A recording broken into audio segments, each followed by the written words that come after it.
Hello everyone, Johan here, and today we're going to look at the new map in Miners Haven. So let's open up Miners Haven, there we go, and we're just going to drop in. You can of course choose a server down here, and they're on the leaderboard. So if you go to a specific server you want to play with your friends, you go down here to the servers, there you go. But we are going to play, let's drop in and maximize that screen. I've got a setup running here, but we'll talk about that a little bit later. First thing you'll notice is that it's not as dark as it used to be, because we've got all these massive crystals around.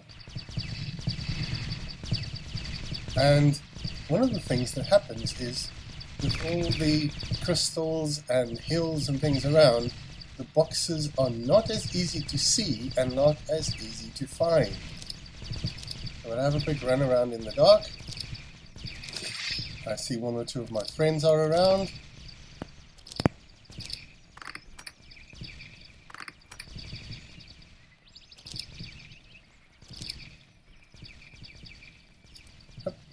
What's that?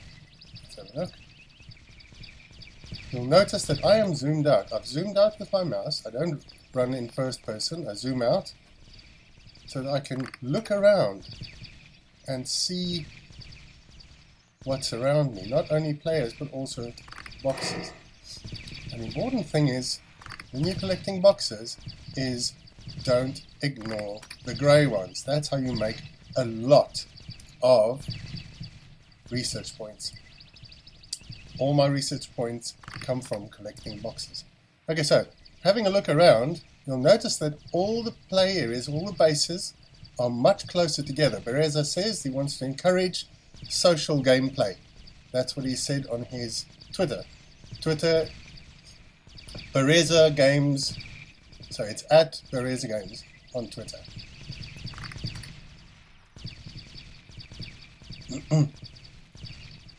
Okay, so there is my current setup. That is my double D or duodecillion setup. And you can see I've already made 27.5 duodecillion. Okay, so you can see the map is a lot smaller. They've got all these massive crystals sticking out, which makes the nights slightly less dark.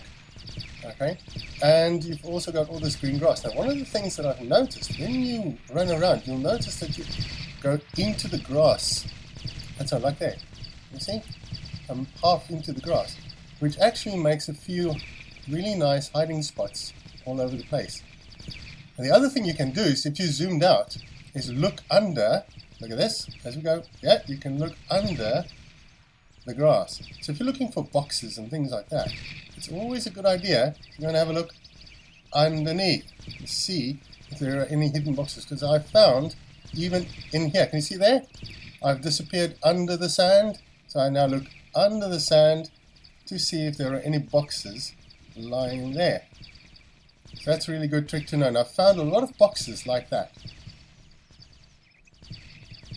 And there we go, completely hidden. And yes, it's a good hiding spot, but if somebody's really looking for you, as soon as they get close, your name tag will appear and they will have found you. Or they could do this, and they could look under the ground and go, oh, there he is. So it's not really the best hiding spot you can get, is it? Okay, so you can see again, I'm mentioning it in look. There's the one player, here I am, and there's the other player, and then just behind that hill is the other player. So everybody's quite close together. Again, I'm looking under the ground as I go along.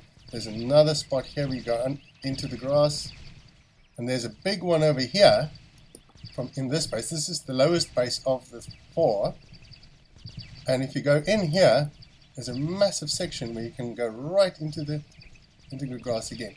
You see, so again, let's have a look under the grass to see if there are, I can zoom in a bit.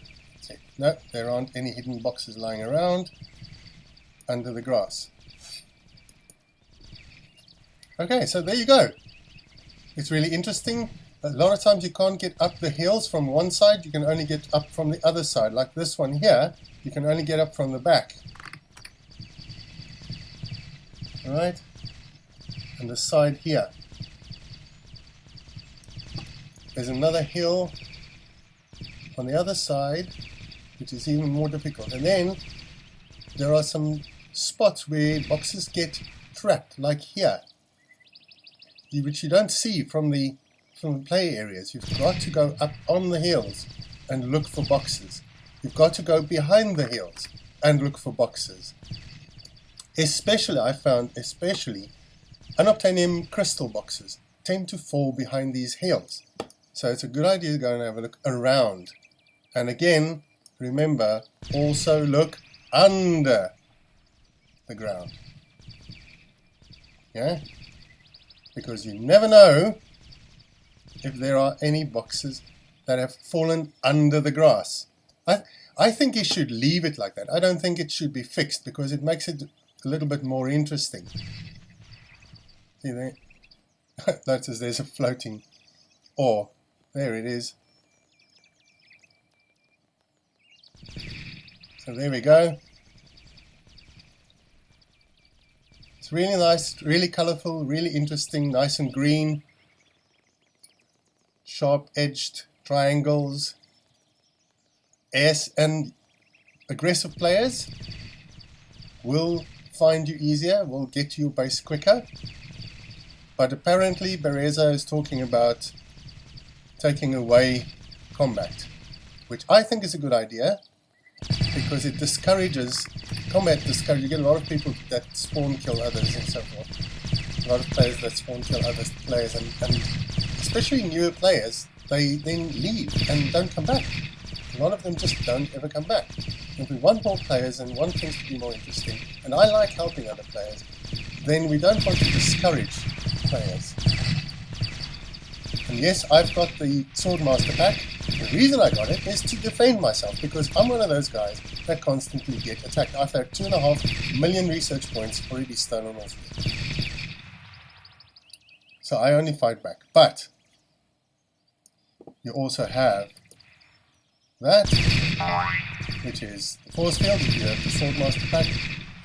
And what berezaa has done is he has taken away, let's just remove all this, he has taken away the weapons from the shop. So if you look at the shop, you will have your unobtainium tag, the building tag. Oh, come on, let's go. It's not loading.